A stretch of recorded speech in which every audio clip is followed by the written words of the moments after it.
Welcome to Easy Email Marketing. I'm your host, Yael Keown, mum, FIFO wife, MBA, coffee lover, survivor superfan, and creator of the email experience.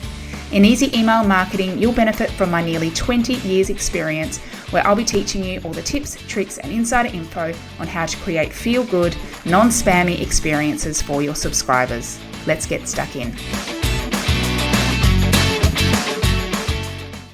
Welcome back to the Easy Email Marketing Podcast. I'm your host, Yael Keown, and today I am debating the question, are helpful emails dead? Now, this comes off the back of listening to a podcast episode by Pat Flynn on the Smart Passive Income podcast, where he asked the question, is value-based content dead? Pretty much, this is based around the idea that everything can be found by AI and GPTs. Like if you want to get some top tips or how-tos or step-by-step guides or ideas lists, you can just get AI to figure it out for you. So why create that type of content and why send those sorts of emails? Now, when I talk about email marketing and the types of content you create, I always recommend having 3 different intentions behind every single email you send.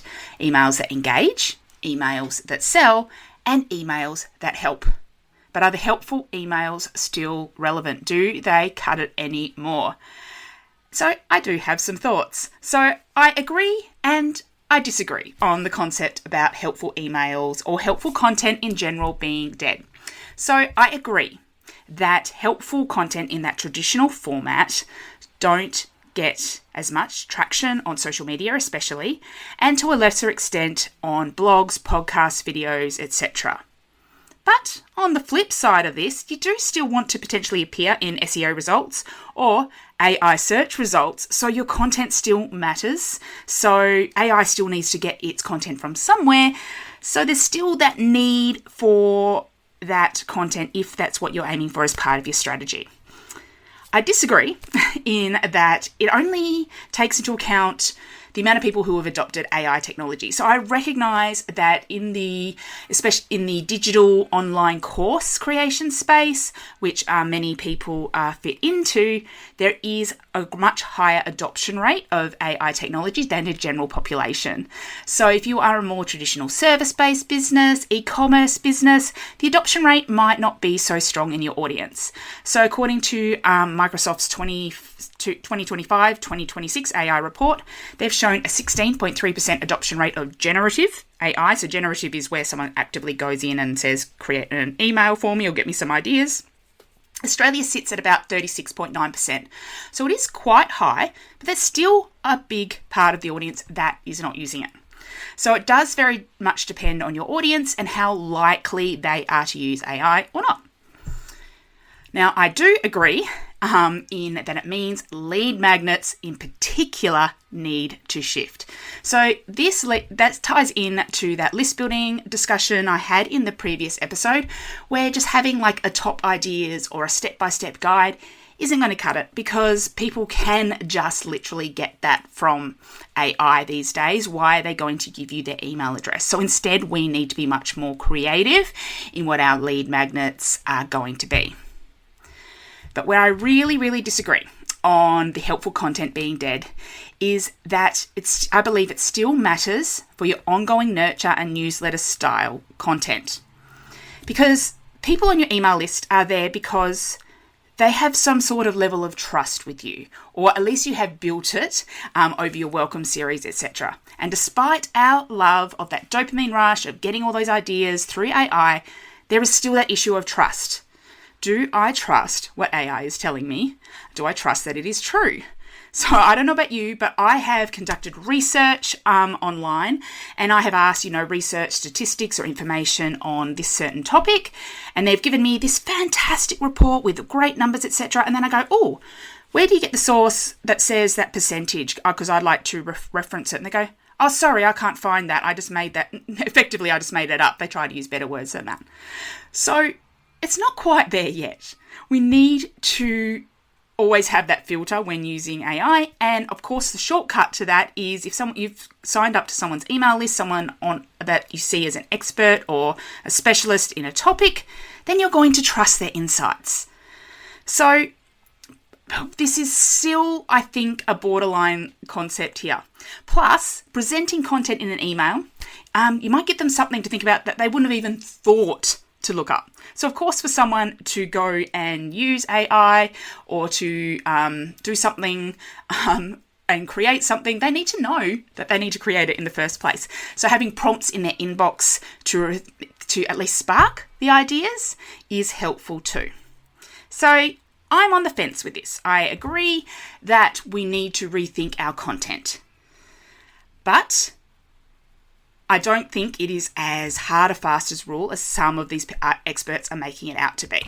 Of course, though, it is something we need to be conscious of and think about, and there are definitely plenty of ways we can go beyond just those top tips. So I would like to share with you 5 different types of helpful content that you can include in your emails that are things that people just can't go to AI for.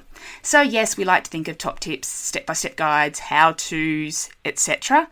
But here are 5 different other things that help that AI can't quite crack yet. Number 1 are emails that help someone make a decision. So this is really, really highly specialist to your business. So if you're e-commerce, this is things like sizing guides, how to choose the best options for which scenario. So how can you help them pick the best product for them? For services, it could be things about how the process works, what your packages are, what expected outcomes they have, any questions, FAQs that people have about the process or the product. These are things that help people make a decision. So these count as helpful emails. Number 2 are emails that explain the why behind something. So it's all well and good for places to tell you the what and sometimes the how, but the why. Why other things don't work, why your thing does, why a particular tip is recommended, and why you can't skip a certain step. So yeah, you might go to AI and you might say, oh, here's a step-by-step instructions for something. You go, you know what, I don't think that's important. But then when you understand from someone else who knows what they're talking about, oh, actually, I can see that they explain the why behind something. All of a sudden, it's much more helpful. Number 3 are emails that help people understand. So this is all about relating it to their specific scenario. These are where you share stories. This is where you use metaphors and analogies. This is where you explain how it applies to their situation. Or it's where you use case studies or testimonials. This is where you show them rather than tell them. So you show them through story, through metaphor, how a particular tip or scenario or resource or piece of advice helps people like them. Number 4 are emails that show your thought leadership. So this is where you can comment on industry practice or give your own recommendations, opinions, and hot takes on certain trends or practices. It could be sharing some behind the scenes of how you do things. So anything that, again, puts you on that platform as a leader in your space, this is what people will go to you for. And this is definitely what will build the trust. This is all about escaping that echo chamber. Number 5 are bits of bite-sized info. So even though, yes, I could go quickly look up a hack, or I could answer a question via AI, sometimes I don't even know what I'm looking up. So where you want to share just a very, very quick, helpful, bite-sized hack or tip, or answer a really common question, maybe you share a review, maybe you show a shortcut to doing something. This is where people get those quick wins. It creates those thoughts and it makes them go, oh, yep, I want to open that next email because that last piece of advice really, really helped. So while helpful content in the traditional sense isn't quite as impactful as it used to be, I still believe it is important to share in your emails. But it also means maybe we just need to rethink and ensure we add that extra layer so people can see some depth in what we are sharing instead of just all very surface level content, which they may think, did they just get this from AI? So despite this uptake, helpful emails are still a crucial part of your email marketing content strategy. They play a core role in building that trust factor just when people are beginning to doubt the information they see out there.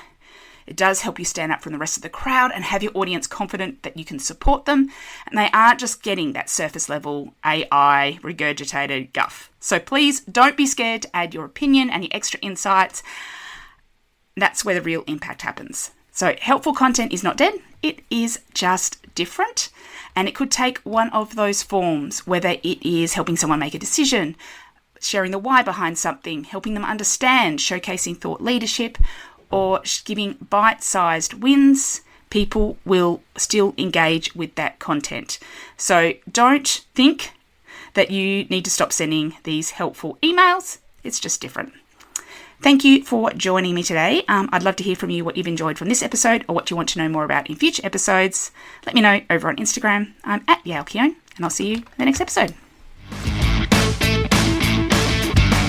Thank you for listening to Easy Email Marketing. It's an absolute honour that you chose to listen. If you love this episode, then it would mean the world to me if you could leave a review so that others can find this podcast and make their email marketing easy too. Finally, make sure to subscribe so that you don't miss a thing. Until next time, have an awesome day and make sure to keep showing up and serving in those inboxes.